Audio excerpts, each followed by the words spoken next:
programa de hoje terá que necessariamente falar de política. São tantos os acontecimentos, né, que a gente tem tanto na área federal como na nossa área aqui do Distrito Federal, também acontecimentos outros, como do Rio Grande do Sul, aonde o povo gaúcho está passando por uma tiguaça, né? O governo gaúcho está passando por um mau pedaço, né? Assim como o nosso aqui do Distrito Federal também, olha, haja coragem para tocar o barco para frente, não é fácil não. A gente vai falar sobre tudo isso. Eu estou recebendo no programa 2 blogueiros de política, né? Inclusive o presidente da Associação dos Blogueiros de Política. Mas antes, eu peço permissão aos meus 2 convidados. Eu tenho um recadinho para você. Você hoje, eu quero explicar exatamente para você, principalmente para os mais desconfiados, por que Brasília precisa da Câmara Legislativa. Entenda por que Brasília precisa da Câmara Legislativa. E tem gente que questiona, antes mesmo de procurar saber o que os deputados distritais estão fazendo pela cidade e por nós cidadãos. Entre as muitas atribuições da Câmara Legislativa, algumas têm grande importância para a vida das pessoas e também para a vida da cidade. Por exemplo, foi a Câmara que criou a Lei Orgânica do Distrito Federal, uma lei equivalente à nossa Constituição Nacional. Ela garante os nossos direitos, lista os nossos deveres e organiza a nossa sociedade, e é um canal aberto para que a população possa demandar os seus desejos e as suas necessidades. Brasília precisa muito da Câmara Legislativa e você pode conferir isso acessando www.cl.df.gov.br. É isso mesmo, para saber o que a Câmara tem feito por nós. Basta chegar lá, acessa lá. Bem, agora vamos para o programa. Recebendo aqui, começa com o mais velho, de lá para cá, Mário, né? Começa com o mais velho aqui, ó, que é o meu amigo Fred Lima, né? Blog, você mudou o blog, cara. Como é que é o blog do Fred Lima agora? Seja bem-vindo, meu irmão. Obrigado, Celso. É um prazer imenso estar aqui. Boa tarde ao telespectador.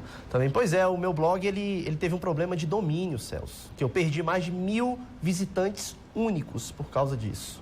Eu tô assim, gerou um ônus imenso. Você não conseguiu restaurar e recuperar aquele domínio que você tinha? Não blog consegui, do Fred Lima. Não consegui. Aquele que era blogdofredlima.com.br. Foram 1000 visitantes únicos. Não foi page views, não, porque são as páginas. São 1000 visitantes únicos. E hoje como é que eu acesso o blog do Fred? Hoje é www.fredlima.blog.br. fredlima.blog.br. Tá bem. Vamos falar isso bastante, porque, né? O pessoal tem que descobrir, inclusive os 1000 que você acha que já perdeu, né? Foi. Não, mas quem gosta de você e as boas informações que você traz, já correu atrás. Obrigado. Pode ter certeza absoluta. Estou recebendo mais uma vez também o Guilherme Pontes, advogado e blogueiro de política, né? Nas horas vagas, você é advogado ou é blogueiro de política? Seja bem-vindo. Muito obrigado, Celso. Boa tarde aos nossos telespectadores. É sempre uma honra estar aqui no programa. Olha, a política tem me consumido cada vez mais tempo, né? A gente vai tentando conciliar a advocacia com a atividade de jornalista e de blogueiro. Vamos caminhando. Dá para caminhar junto? Dá para caminhar junto, sim. Você está acompanhando o que está acontecendo lá no Congresso, por exemplo, aquelas 10 medidas? Você já falou sobre elas aqui comigo. Já tivemos essa oportunidade. Aquelas 10 medidas contra a corrupção. Isso. Por que é que eles estão burilando tanto, mexendo tanto? Uns querem isso, outros querem aquilo. Os deputados, na verdade, querem colocar que Caixa 2 será crime, mas a partir de agora para frente, para trás-mente, como diria o Odorico Paraguaçu, né? Para trás-mente, né? Tudo perdoado. Sim. Por que isso, hein?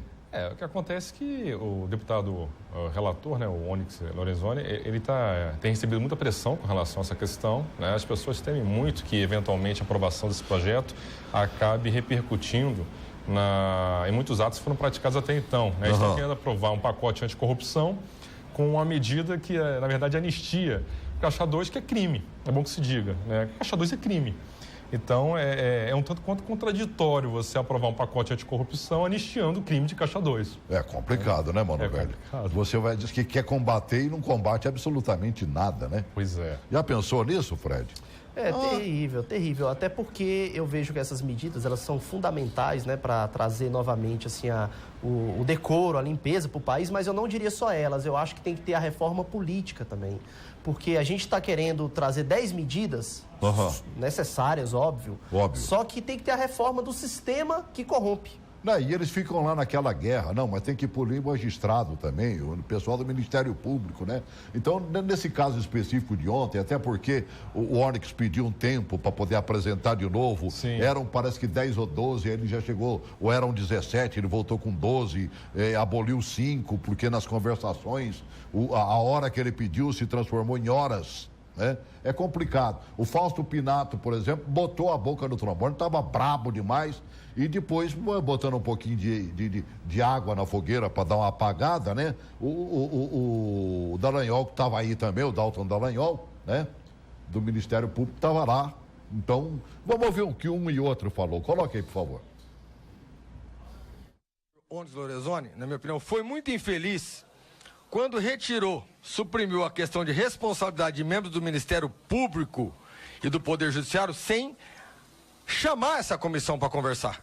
Tanto aqui como no Judiciário e no Ministério Público, tem porcaria também, tem corrupto também, tem em todas as instituições.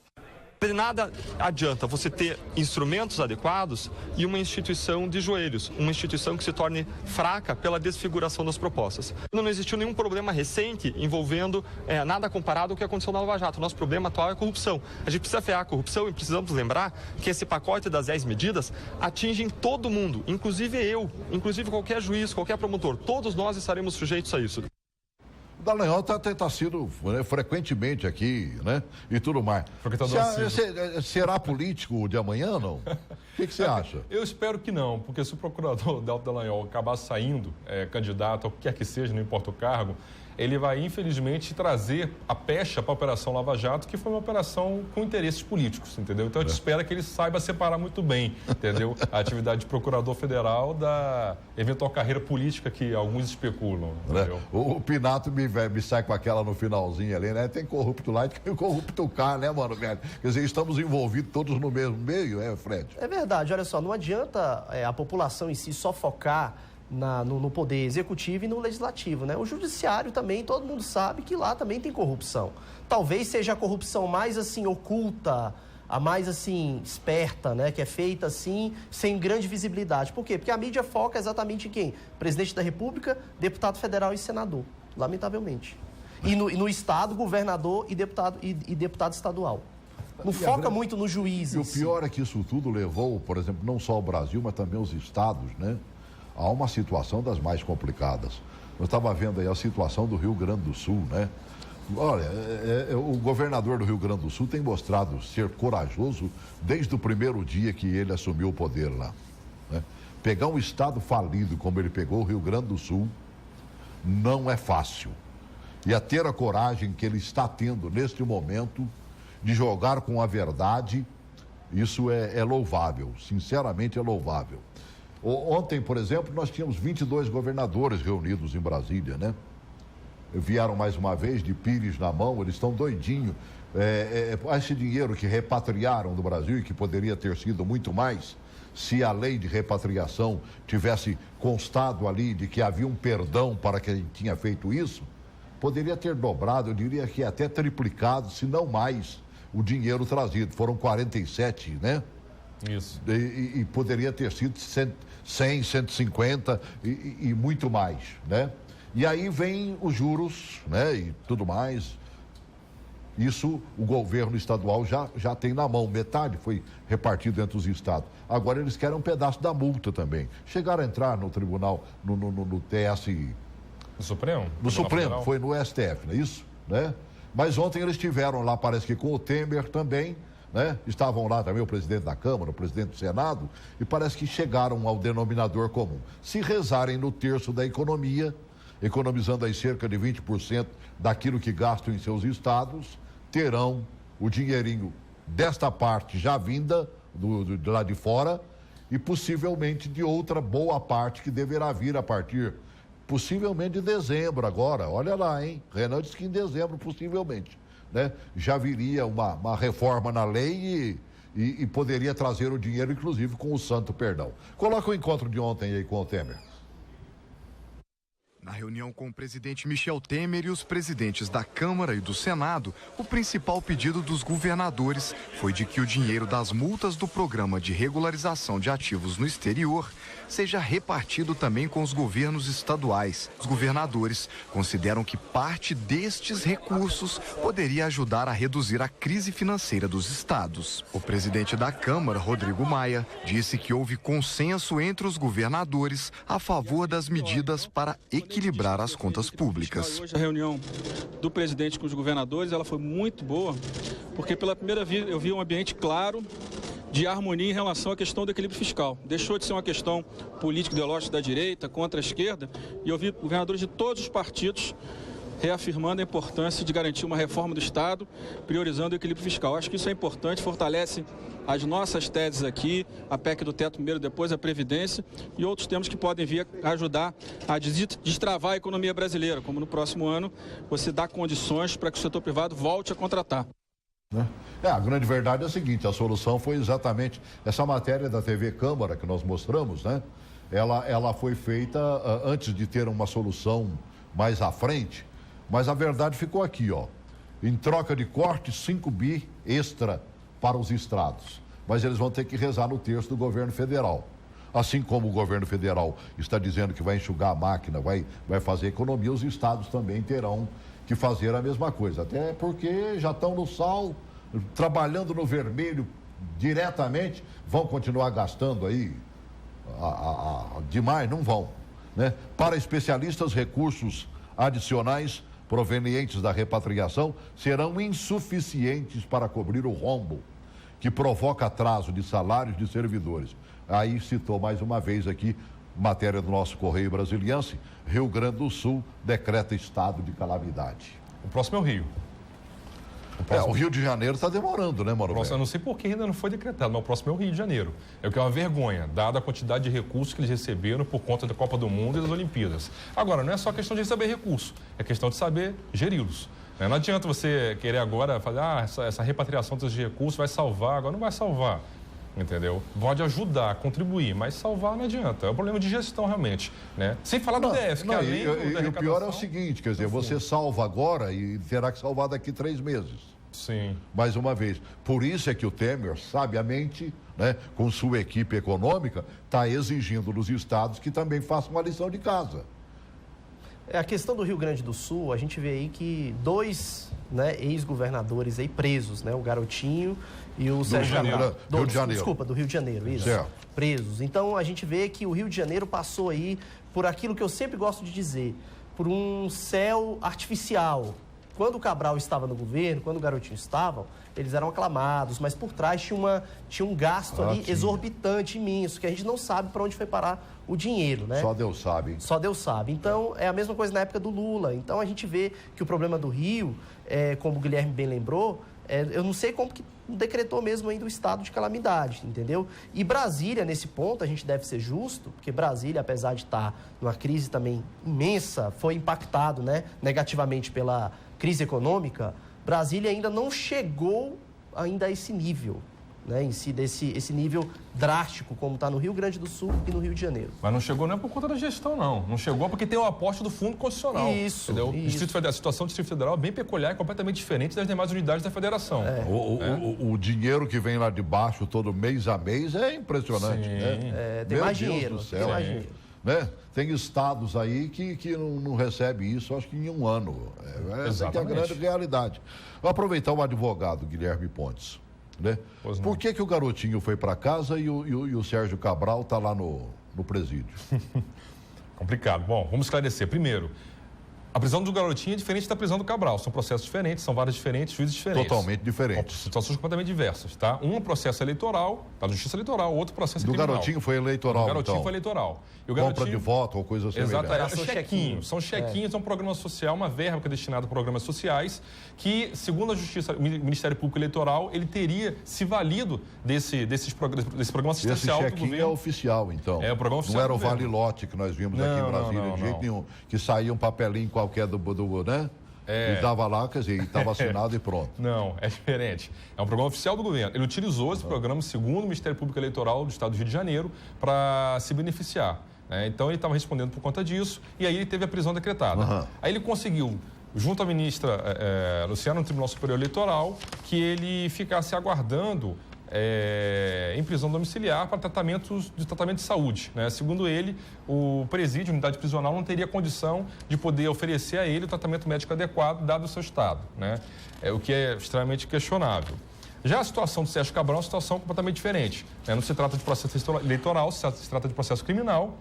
Ele está preso preventivamente e, enquanto permanecerem os requisitos que ensejaram a decretação da prisão preventiva, ele vai responder preso. A esposa dele conseguiu agora, hoje, visitá-lo, conseguiu autorização do sistema prisional para poder entrar no complexo penitenciário de Bangu e visitá-lo pela primeira vez desde que ele foi preso. Desde o dia que ele foi preso, não havia recebido. E eu digo mais, chorando, não quer tomar banho de sol, bem diferente daquele governador que destratou até um menino, um menino carente, que foi perguntar para ele por que a piscina do complexo estava fechada. Então, a gente vê que o melhor remédio, Celso, para bandido é a cadeia. É ali que é onde a gente vê que soberbo se torna humilde, se torna chorão. Você viu o quanto o garotinho se desesperou quando disseram que ele tinha que descer, para esse mesmo complexo, O Bangu 8. Bangu 8 ali. Bangu 8. Meu Deus do céu.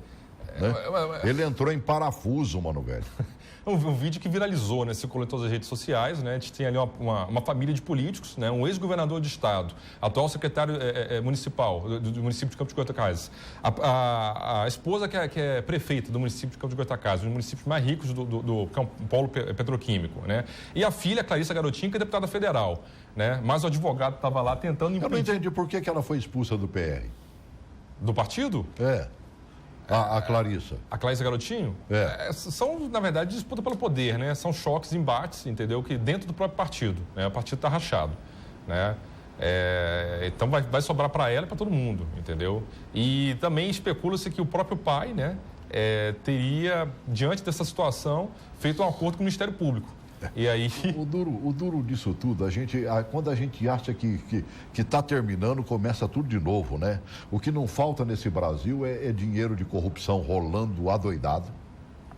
Cada vez mais se vai descobrindo o que tem de gente desesperada. Eu estava vendo essa notícia aqui, que a Suíça enviou documentos da Odebrecht. Mostra aqui para mim, Marião, depois de um ano, decisão permite identificação de pessoas que teriam se beneficiado de propinas da construtora entre 2008 e 2014. 6 anos de propina, mano, velho. O que deve ter de gente nessa lista. E o pessoal da Odebrecht, era perito, A lista perdura até hoje, embora com nomes os mais diferentes, que eles apelidavam ali. É complicado, cara. A Odebrecht foi a empreiteira maior, de todas aí, a que está mais envolvida na Lava Jato. É a delação do fim do mundo. É a delação que vai pegar político do partido A ao partido Z. Então, é do fim do mundo, vai pegar todo mundo. Então, é a empreiteira, digamos assim, eu diria, o cerne da corrupção na Lava Jato. O duro disso tudo é que, enquanto isso, o Brasil vai padecendo, Uma nota, por exemplo, que me chamou a atenção, dados inclusive do próprio IBGE, a gente fala muito em 12 milhões de desempregados, mas na verdade faltam empregos para 23 milhões de brasileiros. Porque a gente não tem olhado o subemprego, aquele cidadão que não foi desempregado agora nos últimos tempos, ele não consta da lista. No entanto, ele, como diz outro, ele está vivendo de bico, como a gente fala na nossa terra lá, Vivendo de bico. Então é complicado. Bote esses dados do IBGE aí para mostrar que o Brasil tem que se repensar, mano, velho. Hoje são 23 milhões, amanhã só Deus sabe. Coloque aí, por favor. De julho a setembro deste ano, a taxa de subutilização da força de trabalho do Brasil subiu para 21,2%, atingindo quase 23 milhões de brasileiros. Os dados são do IBGE. Essa taxa inclui pessoas desempregadas que têm uma jornada menor do que 40 horas semanais, mas que gostariam de trabalhar mais, além da força de trabalho potencial. O número é 0,3 ponto percentual maior do que no segundo semestre do ano e 3,2 pontos percentuais acima do que o mesmo período do ano passado. O IBGE também divulgou detalhes da taxa de desemprego, que atualmente é de 11,8%. Os números subiram em todas as regiões do país no terceiro trimestre deste ano, em comparação com o mesmo período do ano passado. O Nordeste registrou o maior índice, com 14,1%, e o Sul, o menor, com 7,9%. Segundo a pesquisa, o desemprego é maior entre pessoas com ensino médio incompleto e entre as mulheres. Principalmente por características já conhecidas de dificuldade que as mulheres têm de se inserir no mercado de trabalho, a população jovem, né, que acaba enfrentando barreiras do tipo formação, qualificação e falta de experiência, principalmente no recorte de 18 a 24 e 25 a 39 anos de idade. Tem um problema. Mulheres e jovens, meu irmão. É triste, Esse viu? é o grande problema. E a gente vê que é o resultado da política econômica do PT. É isso aí, ó, que foi gerado. Esse papo, Celso, que vim dizer, não, mas foi por causa da crise do ano passado, a crise política impactou a economia, tal, etc, etc. É mentira, é mentira. O governo Dilma foi o primeiro governo que cresceu abaixo da média da América Latina desde o lançamento do Plano Real. Então, tá aí o resultado do governo do PT, desemprego, inflação alta. Isso tudo porque quiseram manter o céu artificial lá atrás. Não mexeu só com o governo federal, mexeu com o Brasil todo, Mexeu com o Brasil todo, mexeu com os estados, com os municípios, principalmente com os municípios. Deixa de arrecadar em termos federais. A grande verdade é o seguinte, dos impostos, a grande parte vem para o bolso do governo federal mesmo. E ele deixa de repassar, né, aos governos estaduais e aos municípios quando não está recebendo cá em cima. Então, vai matando. É o que o governador do Rio Grande do Sul tem dito lá. Meu Deus, a nossa arrecadação caiu e caiu vertiginosamente. E os municípios... A crise fez com que a gente mergulhasse num abismo. E o município é o braço executor do executivo, é onde sofre mais. Ou seja, o braço não está funcionando, o povo vai sentir. Aí vem o desemprego. Deixa eu perguntar uma coisa para você, né? Você, agora há pouco, por exemplo, vocês lembraram que nós, do Distrito Federal, recebemos um dinheiro que vem lá de cima para a saúde, educação e segurança pública. Né? Nessa área aí, embora os governos anteriores tenham entrado com um dinheirinho também para poder dar aumento para esse povo, né? E também acabou entrando no buraco um pouco, mesmo assim a gente está razoavelmente bem. Mas o Distrito Federal corre o risco de cair, por exemplo, como caiu o Rio de Janeiro agora, como está caindo o Rio Grande do Sul? Sim, é questão de gestão. Se não se enxugar a máquina, se você não tiver uma arrecadação eficiente, se você tiver um descontrole da máquina pública, você caminha para isso. Isso é inevitável, entendeu? Por mais que você tenha instrumentos regulatórios, órgãos de controle, Tribunal de Contas Federal, o próprio TCU, por conta do repasse de verba constitucional oriundo da União, enfim, ainda assim, mesmo com o temor da lei de responsabilidade fiscal e eventual ineligibilidade, né, que é onde realmente o calo aperta para o político, é você ameaçá-lo de torná-lo inelegível, ainda assim existe essa possibilidade aqui no DF. Já se falou com coisas que nunca se tinha se dito, de demitir servidor público, de não pagar salário, nunca vi um negócio desse. Já tentaram, né? Derrubaram o Hollenberg, já não tentaram? Já tentaram. Agora, com relação ao Hollenberg, eu vejo da seguinte forma. O problema maior do governo Hollenberg é político. Eu vou te falar por quê. Porque ele, lá atrás, quando ele prometeu, o Guilherme citou os funcionários, o servidor público, quando ele prometeu o aumento para este ano, ele nunca deveria ter prometido este aumento. Por quê? Porque esse aumento é fruto de uma irresponsabilidade do governo Agnello Queiroz. Brasília não tinha condição de dar esse aumento, todo mundo sabe disso. Foi na época da eleição, né, que ele fez isso. Foi na época da eleição. Né? Tentando se reeleger. Ele chutou o pau da barraca e digo mais, hoje talvez quer ser deputado federal. O povo vai votar em Agnello Queiroz?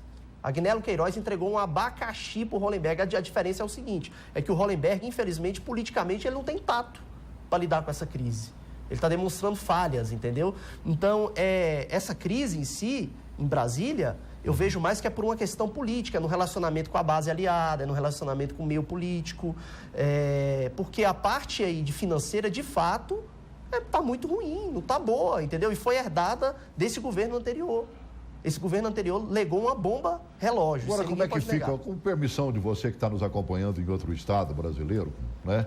Você que chega junto também pelas boas novas com a gente, eu tenho que tratar desse assunto, porque você já imaginou, por exemplo, a sua Assembleia Legislativa ter o Ministério Público pedindo que o afastamento de 5 parlamentares, né? E trazendo eles junto à dona Justa, como aconteceu no Distrito Federal? É complicado, nós temos 24 parlamentares. Quer dizer, você olha aí, ó, 20%, né? Sim. 5 parlamentares. E que faziam parte da mesa diretora da Câmara. Bota essa matéria só para a gente relembrar, isso aconteceu anteontem, mas a gente sobrevive, né? Matéria da TV Brasil, por favor. Além de Celina Leão, o Ministério Público do Distrito Federal denunciou os deputados distritais Cristiano Araújo, Júlio César, Raimundo Ribeiro e Bispo Renato por corrupção passiva.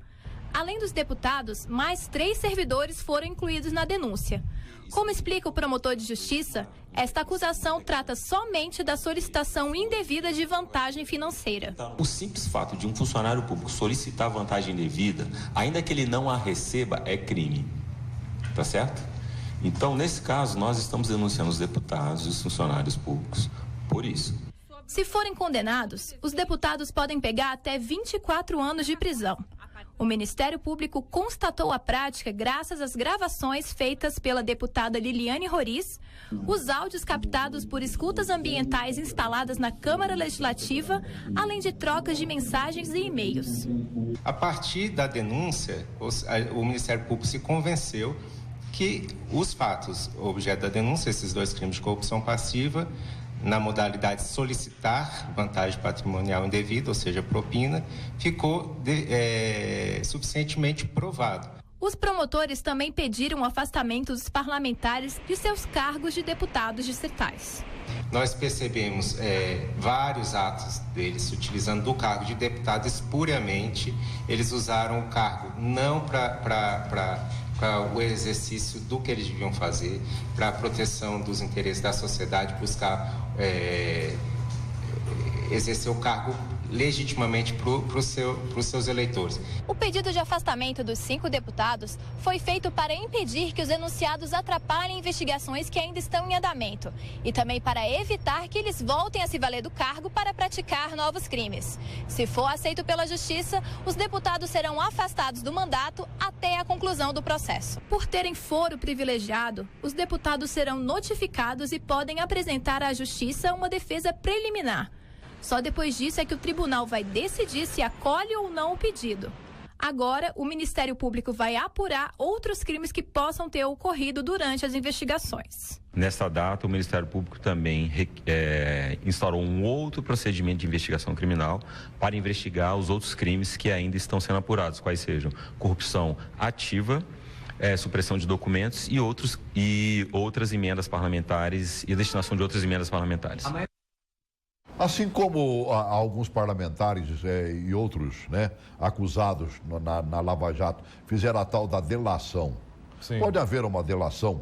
Perfeitamente. Inclusive, se especula que a deputada Se um Liliane dos 5, Roriz, por exemplo, resolver botar a boca no trombone e contar a verdade verdadeira de tudo isso aí? Perfeitamente possível. Eles podem procurar o Ministério Público do Distrito Federal, firmar um acordo de delação premiada e, se for aceito e homologado pela Justiça, vai produzir efeitos, assim como produziu a Lava Jato.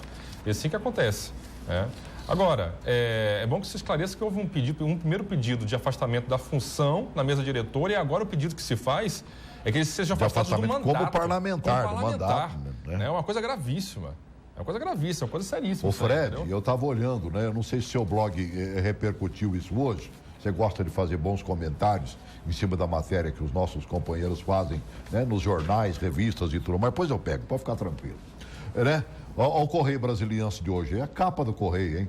Distritais usaram CPI, que é a de CPI da Saúde, né? Sim. Para acobertar crimes, diz o Ministério Público. Vou perder um tempinho aqui lendo isso aqui, né? No pedido de afastamento dos 5 acusados de participar do esquema de recebimento de propina para favorecer prestadores de serviço de saúde, o Ministério Público do Distrito Federal e dos Territórios afirma que os deputados atuaram na CPI da Saúde, diretamente ou por meio de aliados, para tentar acesso a informações privilegiadas sobre as investigações e constranger testemunhas. Isso é complicado, porque, inclusive, essa alegação pode ensejar a decretação da prisão deles. Nós já tivemos um episódio aqui, alguns anos atrás, de um governador que foi preso por conta exatamente dessa situação. A conveniência da instrução penal. Mandou conversar com um dos denunciantes, não é isso? Exatamente. Foi o caso do Arruda, não foi? Foi o caso do José Roberto Arruda. O que eu vejo é o seguinte... Geraldo Naves também acabou levou detido. O bilhetinho, e aí ele viu que era barra pesada. Porque ele é quem estava levando o bilhetinho, não é mesmo? Exatamente. Diga, O que eu vejo é o seguinte, olha, eu acredito na presunção da inocência, aquilo que o Guilherme, como advogado, ele sabe qual é. Ou seja, uma pessoa só é culpada quando encerra o trânsito em julgado, não é isso, Guilherme? Certo. Ou seja, tá. Só que uma coisa eu também digo, essa conversa de só teoria da conspiração não cola. Eu vou te falar por quê. Porque isso é papo do PT. É o que o Lula está usando. A elite está conspirando contra mim, querem me derrubar. E quem é que está fazendo isso dos 5 aí? Ou são os 5 que estão fazendo isso? Não, olha só, eu não diria os 5. Eu diria que tem uns ali que estão batendo muito nessa tecla. Por que não explica, então, a mensagem encontrada no celular do deputado Cristiano Araújo? Rapaz, eu fiquei abismado de ver aquilo, né? Com as siglas, começo de... Você viu os valores? Primeira letra e tudo mais. E ali parece que botaram a Celina recebendo 50 mil, o próprio Cristiano, Bispo, que seria o dono do recado, né? Ele como um dos conversadores teria recebido 50, o Renato recebendo 50 e outros nomes 30, ali. Agora, por que nessa história toda estão botando o Raimundo Ribeiro, e a pergunta vai para o doutor advogado aqui, se não tem nem sequer o nome dele ali recebendo dinheiro?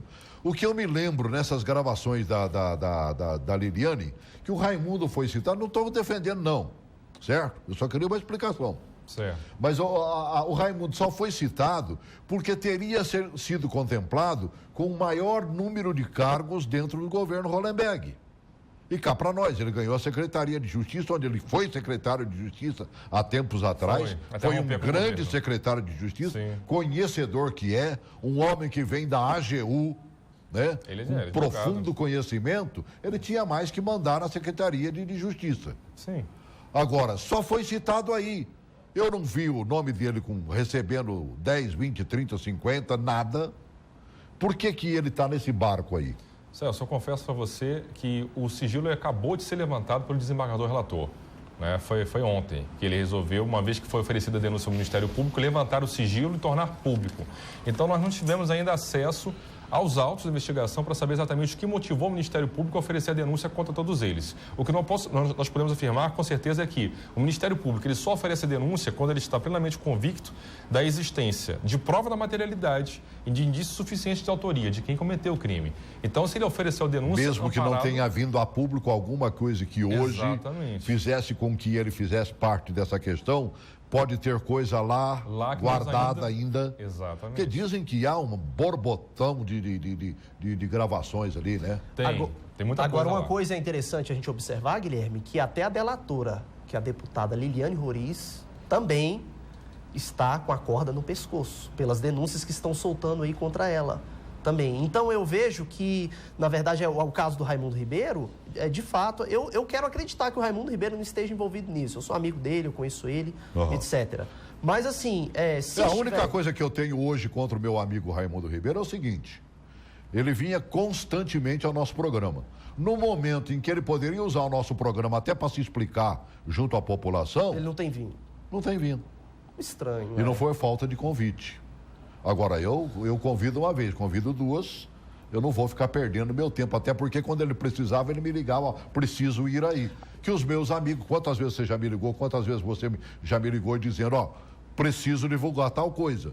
Pois vamos marcar, vem pra cá. Agora, olha só, a gente também não pode esquecer da CPI da saúde. A CPI da saúde em si, o governo de Brasília está envolvido também no escândalo da corrupção da saúde, porque quem delatou primeiro foi a Marli Rodrigues, a presidente do Sindsaúde. Então, eu acho que é uma teia tão grande, Celso, que a gente não sabe, é igual a Lava Jato, a gente não sabe como isso vai terminar. Porque eu só não acredito muito nessa história só de teoria da conspiração. Ontem me mostraram uma gravação bem lá de trás, inclusive saiu numa matéria do DF TV da Globo há tempos atrás, sobre essa tal Marli aí, certo? ela também tem algumas coisas lá para trás. Sim, ela também tem denúncias de coisas contra seríssimas, ela. De dinheiro do próprio sindicato sumindo dinheiro e tudo mais. Dinheiro desviado de servidores, do 13º dos servidores. Nome da filha, nome de um genro, se eu não me engano. Sim, né? também terrível. Então, não vou dizer que foi o Karpov que me mostrou aqui, porque não me permitiu.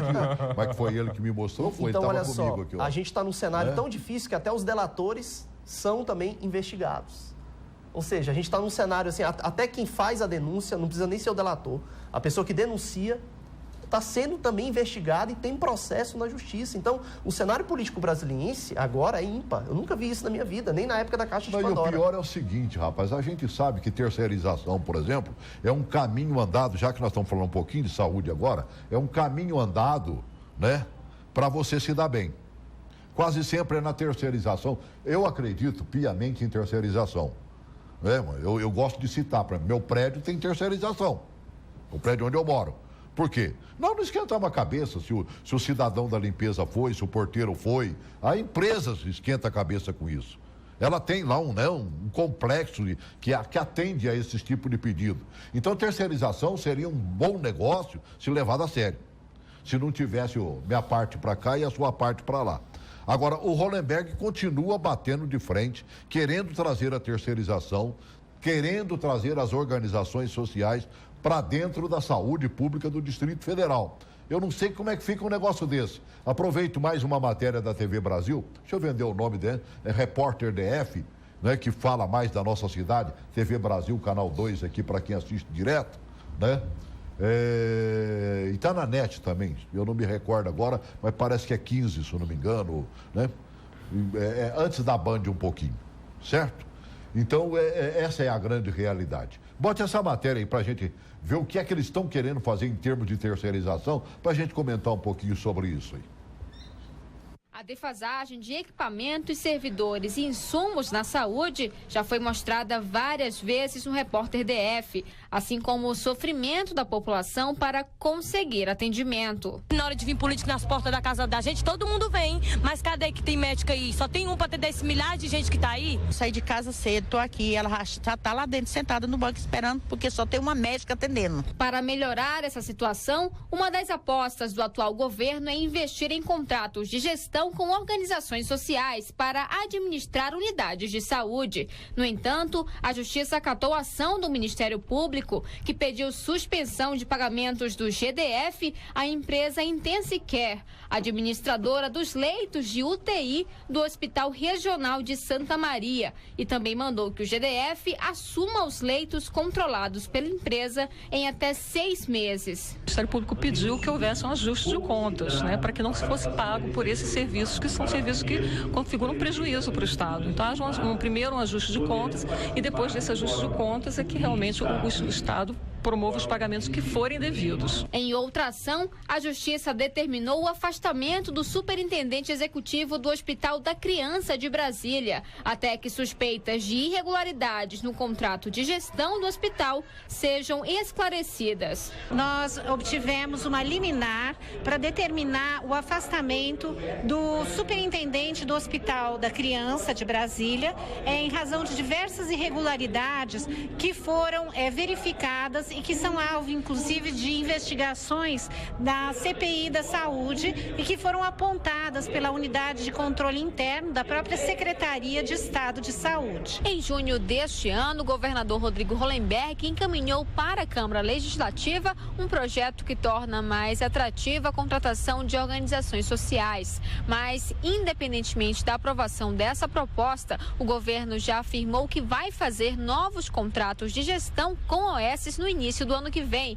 para que elas administrem 6 UPAs do DF. De acordo com a Secretaria de Saúde, esses contratos serão mais econômicos e eficientes. Além disso, o GDF afirma que não consegue suprir as demandas de médicos e outros profissionais por meio de concurso público. A proposta é termos nas UPAs um serviço que funciona. Hoje as nossas UPAs funcionam com, em média, 4.000 atendimentos por mês. A nossa proposta é, mantendo o orçamento que hoje existe nas UPAs, que é cerca de R$2 milhões por mês por UPA, com esse mesmo dinheiro, que é o que vai constar na justificativa, no contrato de gestão, nós aumentarmos esse atendimento de 4.000 para acima de 10.500 atendimentos, que é o preconizado pelo Ministério da Saúde. Não há soluções simplistas, né? Soluções assim mágicas para a questão da saúde. É preciso planejar e planejar com afinco, né? A gente não pode admitir que existam gestores eficientes só na iniciativa privada e que os gestores públicos não possam adotar gestões, não possam produzir gestões eficientes. Bem, para a gente começar o encerramento do nosso programa, temos um minutinho e pouquinho para cada um, né? Não sobrou muito não, mas começa aí, Fred, como é que você encara essa questão das organizações sociais? Eu posso ser sincero, eu acho que o governo ele tem que se preocupar em fiscalizar os prestadores de serviços, que são as organizações sociais, são as agências de publicidades, são aqueles outros... aquelas outras empresas que são contratadas por ele. Por quê? Porque se está ocorrendo esses problemas aí, é falta de fiscalização. Eu seria 100% favorável às OS se tivesse uma fiscalização maior, entendeu? Dos recursos que estão sendo aplicados, se estão de fato sendo repassados em si, se os serviços estão sendo executados como deveriam ser, seria plenamente a favor. Mas, como a gente está vendo, não é assim que funciona. Então, gera essa grande dúvida, entendeu? Então, eu fico em dúvida ainda com relação às OS. A terceirização, né? É você pagar além do que é válido para poder receber o troco. Exato. E o troco geralmente é quase um meio a meio, né? Esse que é o problema. Não é brincadeira, Se funcionasse como deveria funcionar, eu 100% a favor. Blog do Fred Lima? Blog do Fred Lima, é fredlima.blog.br. fredlima.blog.br. Tudo bem, é só acessar. O Fred está mergulhando bem na área federal aí, tá, né? E também na área local. A gente não perde essa oportunidade, não. Né? Já começa falando do teu blog também? É blog do guilhermepontes.com.br. E aí, e essas OS aí? O problema não é a OS em si, não é a pessoa da OS. O problema é o uso que se dá para a OS, né? Como o Fred estava colocando. A OS hoje era o que era a ONG no passado, entendeu? A ONG em si é algo positivo. Agora, muitas pessoas se valem dessa instituição para desvio. E nós tivemos um trauma muito recente aqui no Distrito Federal, uma experiência negativa em Santa Maria, como foi colocado. Sim, mas o hospital de Santa Maria, naquele período, funcionou reloginho, pianinho, mano velho. Mas o problema da OS... O grande problema foi só o valor. Exatamente. O problema da OS não é o funcionamento em si, mas o custo que se traz para o Estado e o desvio, muitas vezes, que tem de verbas, né? O desvio e apropriação de recursos públicos. É complicado. Quem vê o Hospital da Criança funcionando, aquilo funciona maravilhosamente bem. Se há algum problema, também é questão de contrato. Troço muito mal feito. Exatamente. Obrigado por terem vindo. Eu que agradeço, Celso. Voltem sempre, por favor. Obrigado. Né? Obrigado. Grande abraço para você que nos acompanha. Até mais.